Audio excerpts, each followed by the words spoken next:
নমস্কার, দেখছেন 7 নিউজ। আপনাদের সঙ্গে রয়েছে গৌতমী। আরজিকর মেডিকেল কলেজের সোদপুরের বাসিন্দা তরুণী চিকিৎসককে নৃশংসভাবে নির্যাতন করে খুনের ঘটনার কয়েক মাসের মধ্যেই এবার একই ঘটনার পুনরাবৃত্তি ঘটল খড়দহে। আর খড়দহের নারী নির্যাতনের ঘটনার সঙ্গেও এক নয়, একাধিক ব্যক্তি জড়িত থাকার অভিযোগ উঠেছে। গোটা ঘটনার বিরুদ্ধে অভিযোগ দায়ের করা হয়েছে রহরা থানায়। সূত্রের খবর, খড়দহের পাতুলিয়া পঞ্চায়েতের ডাঙ্গা দিঘিলা এলাকার বাসিন্দা এক বিধবা মহিলাকে স্থানীয় একটি আম বাগানের ভেতরে নিয়ে গিয়ে নির্যাতনের অভিযোগ উঠেছে 4 যুবকের বিরুদ্ধে। এখানেই শেষ নয়, নির্যাতনের পর মুখ বন্ধ রাখতে হুমকি দেয় অভিযুক্তরা। এরপরেই নির্যাতিতা রহরা থানায় অভিযোগ দায়ের করলে অভিযোগ তুলে নিতে আগ্নেয়াস্ত্র নিয়ে হুমকি দিচ্ছে অভিযুক্তরা। আতঙ্কে ঘর ছাড়া নির্যাতিতা এবং তার পরিবারের লোকজন লুকিয়ে থাকতে বাধ্য হচ্ছেন অন্যত্র। অভিযুক্তরা সকলেই এলাকার তৃণমূল কর্মী বলে পরিচিত।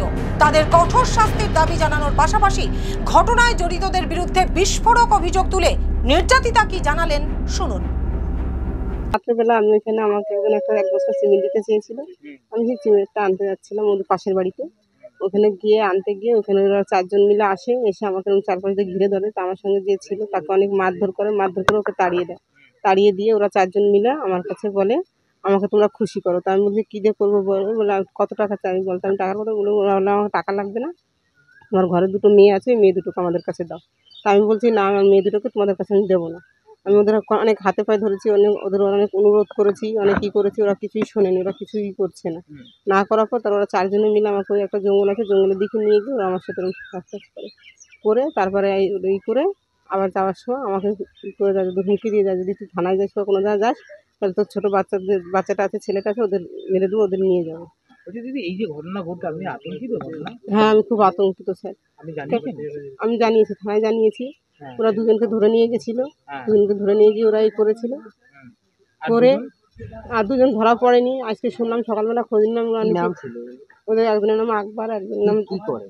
ওরা যে সময় যে কাজ পায় সেই সময় সে কাজ করে স্যার। ওরা ক্রিমিনাল, ওরা চুরি করে বেড়ায়, ডাকাতি করে বেড়ায়, এসব করে বেড়ায়। ওরা কোনো ভালো কাজের সঙ্গে থাকে না স্যার। ওরা পার্টির লোকের সঙ্গে রয়েছে। আমি কালকে পার্টির লোকের সঙ্গে কাছে গেছি, টিএমসি পার্টির লোকের সাথে রয়েছে স্যার। আমি কালকে কি নাম চিনেন আপনি? হ্যাঁ, আমি চিনি, তাদের বাড়িও আমি দেখিয়ে দিতে পারবো। কি নাম? একজনের নাম আকবর, একজনের নাম জাবেদ, একজনের নাম আলামিন, একজনের নাম ছোটু। আচ্ছা, তার মধ্যে কে কে গ্রেফতার হয়েছে? গ্রেফতার হয়েছে আকবর, জাবেদ আর ছোটু গ্রেফতার হয়েছে। আর সকালে খোঁজ পেলাম ওর মারা নাকি 2 জনকে নিয়ে থানায় দিয়ে এসছে। আমি এখনো জানি না, আমি দেখিনি। আমি চাই কি আমি ন্যায্য বিচার যেন পাই। আমার সঙ্গে হ্যাঁ, কমপ্লেন করার পর 2বার হুমকি এসছে কি আমি মার্ডার করে দিয়ে তারপরে যাব। তারা আলামিন বলে আমি একজনকে মার্ডার করে দিয়ে তারপরে জেলে যাব, তার আগে আমি জেলে যাব না। আমি যতক্ষণ মার্ডার না করবো। কাল আমরা 2 দিন ধরে ঘর ছাড়া, ছেলে মেয়েগুলো নিয়ে ঠিক করে রান্না করে খাওয়াতে পারছি না, ঠিক করে থাকতে পারছি না। এদিকে সেদিকে এর বাড়ি তার বাড়ি লুকিয়ে বেড়াচ্ছি। আমরা 3-3টে মেয়ে নিয়ে আমি কোথায় লুকিয়ে বেড়াবো বলুন স্যার? আমরা আমি চাই ওদের যাবজ্জীবন জেল হোক। আমি চাই ওরা যেন এরকম আর কোনো মা বোনের সঙ্গে না করতে পারে। সবার ঘরে মা বোন আছে, সবার ঘরে মেয়ে যুবত আছে। আজকে আমার সঙ্গে করেছে, কালকে যে আমার কোনো মেয়ের সঙ্গে করবে না, কালকে তো পাশের বাড়ি কোনো মেয়ের সঙ্গে করবে না, কালকে ওদিন যদি তার কারোর সঙ্গে করবে না, সেটা কে গ্যারান্টি দিতে পারে? এটা আমি চাই, আমি সবার কাছে আমার এটাই অনুরোধ। ঘটনাকে কেন্দ্র করে তীব্র চাঞ্চল্য ছড়িয়েছে গোটা এলাকায়। দোষীদের দৃষ্টান্তমূলক শাস্তির দাবিতে সোচ্চার হয়েছেন গ্রামবাসীরা। ঘটনাটি নিয়ে কথা বলা হয়েছিল স্থানীয় পঞ্চায়েত সদস্য সাফিউর রহমানের সাথে। অভিযুক্তদের তৃণমূল কর্মী হিসেবে অস্বীকার করার পাশাপাশি নির্যাতিতার পরিবারের পাশে থাকার আশ্বাস দিয়ে তিনি কি জানালেন, শুনুন। ঘটনাটা যেভাবেই ঘটুক না কেন, এটা কাম্য নয়। সে যে সমাজ, যে ধর্ম, যে জাতি, যেখানেই এটা ঘটুক, এটা ন্যক্কারজনক ঘটনা। কঠোর থেকে কঠোরতম শাস্তি হওয়া উচিত যারা এই ধরনের ঘটনা ঘটিয়েছে। যিনি ধর্ষিতা তিনি বলছেন যে তৃণমূল কর্মীদের সঙ্গে জড়িয়ে রয়েছে। এই বিষয়ে আপনার কি মতামত রয়েছে? আপনার কি মনে হয় তৃণমূল কংগ্রেস কর্মী সারা পশ্চিমবঙ্গ জুড়ে এখন সবাই তৃণমূল কংগ্রেস কর্মী। তাদের কে তৃণমূল কংগ্রেস করে আর কে করে না সেটা বড় কথা নয়। আমি যেটা বুঝেছি, তৃণমূল কংগ্রেস যারা করে তারা এই ধরনের ঘটনা ঘটায় না। তৃণমূলের ছত্রছায়ায় যদি কেউ থেকে থাকে সমাজ বিরোধীরা, তারা এই ধরনের ঘটনা ঘটিয়েছে, তাদের সঙ্গে তৃণমূলের কোনো যোগাযোগ নেই এবং থাকতে পারে না। আপনি কি পাশে দাঁড়াবেন পরিবারে?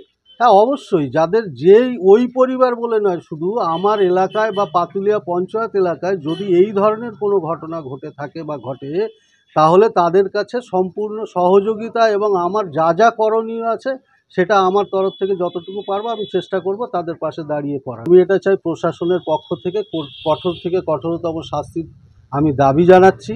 আমাদের রহড়া থানার যে প্রশাসন আছে তারা ভালো ব্যবস্থা নিক, এই ধরনের ঘটনা যেন না ঘটে এবং এই ধরনের লোকজন যারা এই ডাঙাডিগলা বা যে সমস্ত অঞ্চলে আছে তাদের এখান থেকে উৎখাত করে অন্য জায়গায় পাঠিয়ে দেওয়া উচিত। এটা আমি কিন্তু চাইছি। এই সমাজবিরোধীদের এই সমাজে কোনো স্থান নেই এবং থাকতে পারে না। নির্যাতিতার অভিযোগের ভিত্তিতে ঘটনায় জড়িত ছোটু, জাবেদ, আলামিন এবং আকবর নামের 4 জনকে গ্রেপ্তার করেছে পুলিশ। অভিযুক্তদের ব্যারাকপুর আদালতে পাঠানোর পাশাপাশি গোটা ঘটনার তদন্ত শুরু করেছে রহড়া থানার পুলিশ। খড়দহ থেকে রাজাদের রিপোর্ট, 7 AVEC নিউজ নেটওয়ার্ক। আরো বিভিন্ন খবরের আপডেট জানতে হলে অবশ্যই সাবস্ক্রাইব করুন 7 AVEC নিউজ নেটওয়ার্ক চ্যানেলটি, কারণ আপনাদের একটা সাবস্ক্রিপশন আমাদের কাছে অত্যন্ত মূল্যবান। পাশাপাশি অবশ্যই ফলো করুন আমাদের হোয়াটসঅ্যাপ চ্যানেলটিও। জয় হিন্দ।